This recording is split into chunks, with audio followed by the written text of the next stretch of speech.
Well, we finally did it. We got on a cruise liner, the Norwegian cruise liner. Our ship's called the Spirit. We flew to Rome. We got on the ship in the port of Rome. We ended up going all through the Mediterranean islands, and our furthest destination is here in the land of Israel. That is the Sea of Galilee. We rented a car, broke away from touring because we wanted to do our own pace. I wanted to feel some drone bear pauses and take my time and at least see the Sea of Galilee. I like this story right here, very close to where I'm standing. I'm just above the sea so you can get a better perspective.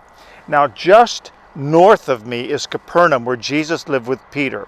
Now, as you come from Capernaum, right here on the east coast where I'm standing, just up about a mile from me is where Jesus fed the 5,000. Now, he came down a bit from what I could understand and read, and it looks like he's asking the disciples to cross the sea. And we'll see that around Matthew 14, if my memory serves me correctly. And what I like about it, I threw in the word asked because it may have started with an asking. Jesus is here, he asks the disciples to go across, and since it's that passive sound of ask is negotiable. Ask is like, well, it's negotiable, Lord, isn't it? You see, Lord, we're fishermen, and we want to tell you something. I know you're a carpenter. I know you've lived in Nazareth, inland, and we kind of drove through Nazareth. It's not far from here. In a car drive, it was about 30 minutes. And hill country and terrain is pretty sparse. Lots of hills. I'm really surprised how many hills are in this area. Mountains and hills. So, we're fishermen, and we know that out there, look at the chop, Lord. And it was windy and choppy, and he says, Lord, that's not too safe. It's not a wise idea to be sending us across the lake. And they're negotiating.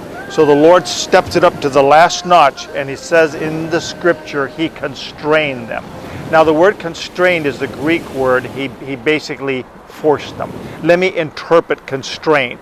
Listen, I'm not negotiating with you any longer. I'm not asking you. I am telling you, get in that boat and cross. It's about 7 miles to the other side. It's 13 miles long. And get in and don't question. Obey and do what I tell you. Do you understand? And sheepishly they hung their head. Yes, Master. You know, like we're just disciples.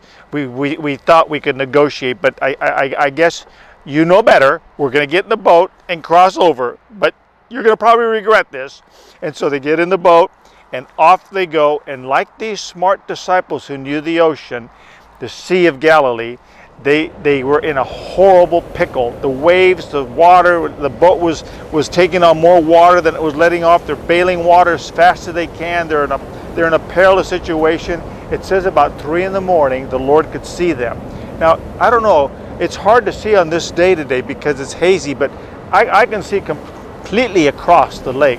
So it is visible from one end to the other. So Jesus, the thing that's cool about it, he can see in the darkness of night, pitch dark, no city lights. He can see them bailing water and taking on more than they can bear, and they're crying out. Now in Psalm 139 it says the Lord sees in darkness. That's all the same to him. He sees in light. He can see in the cave. He can see under the sea. God sees all things at all times, and Jesus is putting them to the test. He set up this condition. And so it says he walked out to them. It's a ghost! It's a ghost! They're terrified. In fact, the Greek word for what they said spirit is the word that we get for ghost. And they thought it was some kind of apparition. It's a spirit, risen from the dead. It is walking around, terrifying them. The Lord assures them, it is I. It is the great I am. Oftentimes he'd use the I am that I am, the same in Exodus 3 that God used with Moses. It's the great I am out here. Calm down. He gets onto the boat. Everything is calm. They are totally flabbergasted. In fact, one of the scriptures in these passages talks about that he could even calm the sea. And that even calm is an amazing calm. They're astounded out of their wits of what has happened. The Lord set it up. There are times in our life that He sets up conditions that He doesn't ask us. It's not negotiable. He is telling us, and you'll know that you know that you know, because He's speaking to your spirit through the Holy Spirit, and you have the clear vision and word of the Lord. But what do we do oftentimes? We talk ourselves out of it. No, Lord, you must be making a mistake. This isn't for me. I don't have the money. I don't have the skills. It's kind of like Moses. I can't speak. I'm not qualified. And God is persistent, and He doesn't let you wiggle out of it. He doesn't want you to get counsel from people trying to talk you out of it. He is saying, are you listening to me? Because what I'm asking you to do is a planned purpose that I have for you, and it's not negotiable, and it'll bring a blessing if you obey. Well, do you know what happened? I was talking to a man. He's the owner, or actually management, of a roofing company, kind of a high up-level official. And he's in his late 50s. I'm with Pastor Al Menahal, my dear friend. We're co-pastoring and we're counseling. And he just opened up. He said, do you know, fellas, God called me in the ministry when I was like high schoolish. I was at a camp. I knew without a doubt that He had called me, but I put it down. I met my wife.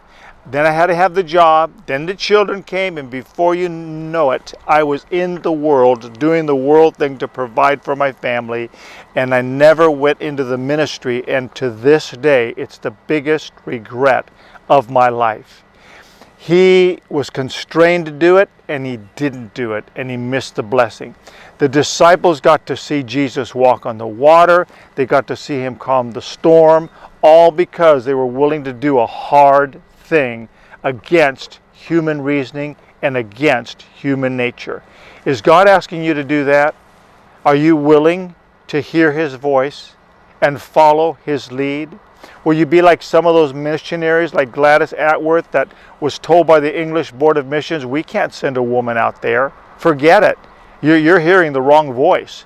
She disregarded them, raised her own money, and went into the mission field on her own. That's very typical to 1800s mission stories of men and women who went when there was no support because God had called them. What is God asking you to do? Are you willing to obey, trust God, and see the blessing? I leave you with this word to pause and ponder.